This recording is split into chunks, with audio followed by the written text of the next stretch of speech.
السلام علیکم ورحمۃ اللہ وبرکاتہ۔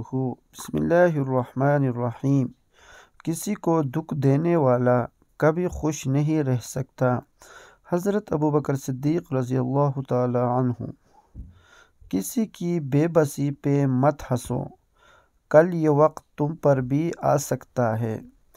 حضرت عمر فاروق رضی اللہ تعالی عنہ۔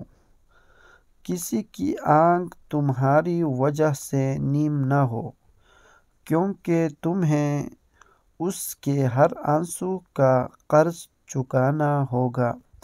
حضرت عثمان غنی رضی اللہ تعالی عنہ۔ مظلوم اور نمازی کی آہ سے ڈرو، کیونکہ آہ کسی کی بھی ہو عرش کو چیر کر اللہ تعالیٰ کے پاس جاتی ہے۔ حضرت علی رضی اللہ تعالی عنہ۔ شیر خدا۔